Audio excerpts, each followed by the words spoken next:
Weekly message, Sunday, June 13th, 2010. To multitask or not to multitask? Is that the question?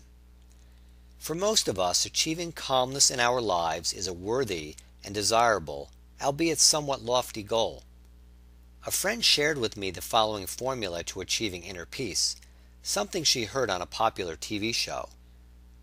The way to achieve inner peace is to finish all the things you have started and have never finished. Sounds good, right? Okay, so she continued. I took that advice and looked around my house to see all the things I started and hadn't finished. And before leaving the house this morning, I finished off a bottle of tequila, a package of Oreos, the box of Dunkin' Munchkins, the rest of the cheesecake, the bag of Doritos, and a box of chocolates. You have no idea how freaking good I feel right now.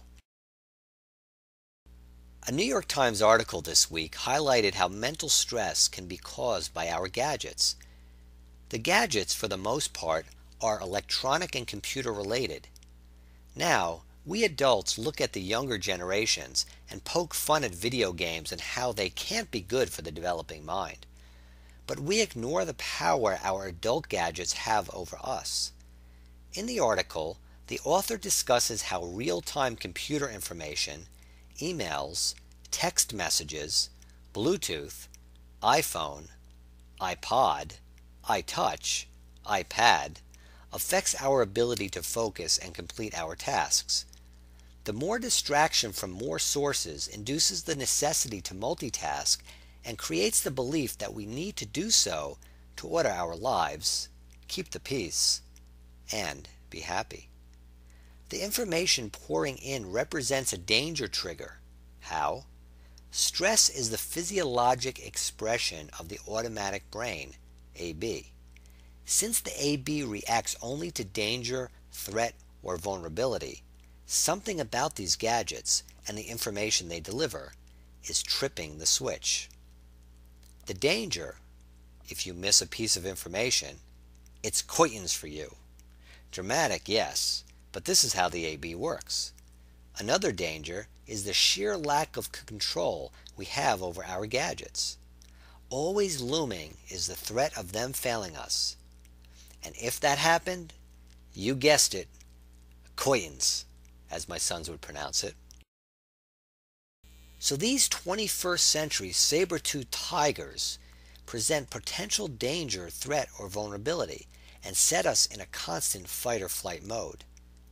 Even though our AB has evolved to protect us, and to do so it enlists evidence from our immediate environment and five senses, it usually misguides us. What seems to be good for us, to fight or flee the danger, often goes astray because the premise is all wrong. There is no danger in the first place. The way we fight and flee the information overload of these electronic gadgets is to multitask, trying to take it all in, be better prepared, more organized. In the end, we become less prepared, less organized, and even more stressed. So how do you suppose I was able to survive these last 2 weeks when the electronic system in my car went off? I mean, there was no radio, Bluetooth, navigation, or iPod. I was alone with myself. Scary thought. During travel, I found myself in a vacuum, removed from the outside world. But a funny thing happened. The solutions we seek to challenges in our lives, our AB has us believe will be found by searching on the computer, or in the next email message, or in the next phone conversation. Disconnected from these devices while driving, I decided not only to take advantage of the silence from the outside, but also not to engage thoughts from the inside. That is, although my AB wanted me to utilize this quiet time to figure out solutions to my life challenges, I chose not to believe, trust, or take direction from its persuasions. I chose to think about nothing in particular. And guess what? The answers seemed to flow into my mind. The extreme is turning everything off. I had no choice. Mine just stopped functioning. Though for most of us, turning these gadgets off is really not an option. unless one decides to move into the wilderness and live off the land, as Richard Pronicki, a topic for another time, but a fascinating real story. Therefore, I have some advice. When faced with the overwhelming distraction and the impulsive reflex of the AB driving you to believe that multitasking will solve your problems, I suggest that you take a step back, breathe, something we don't really do well during the flurry of the fight or flight of multitasking, and begin to organize priorities. Once you identify certain priorities, focus on them to completion.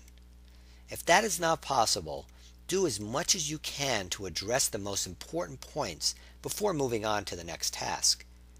During an interview last week, the host complained to me about feeling enormous stress over his emails. He receives hundreds a day and feels stress about responding to them.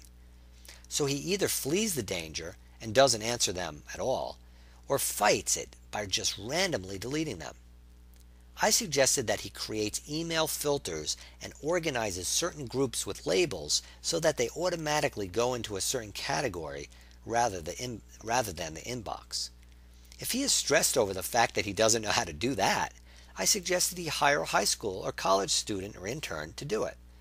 For them, it might take an hour or two and cost them only a few dollars. As we seek inner peace and calm in the 21st century, try to keep in mind that no matter what happens around us, it is important to think about completing tasks that we started. The more we address them, the less dangerous they become. Now, completing the package of Oreos or the bottle of tequila is not the type of task that needs completion. In fact, those are examples of what would go way down on a priority list. Take a few moments to ask yourself questions. For example, what do I need to do right now to make my day successful and calm? How will I organize my day so that I accomplish all I need to accomplish? What will I do today to be calm, assertive, and productive? If you can't finish what you started, at least step back from the overwhelming and false threat imposed by your gadgets. Learn that no matter what advances in information technology, one advancement cannot be touched or altered: the human mind. When you focus on a single task, you remove the distraction and your mind becomes exposed and open. An open mind, like osmosis, allows the solutions to flow in. Even thinking of nothing, as I tried to do while driving the past few days, permits the flow of solutions. And what emerges are always solutions for inner calm, inner peace, and outward success. Have a great week. This is Dr. Charles Glassman.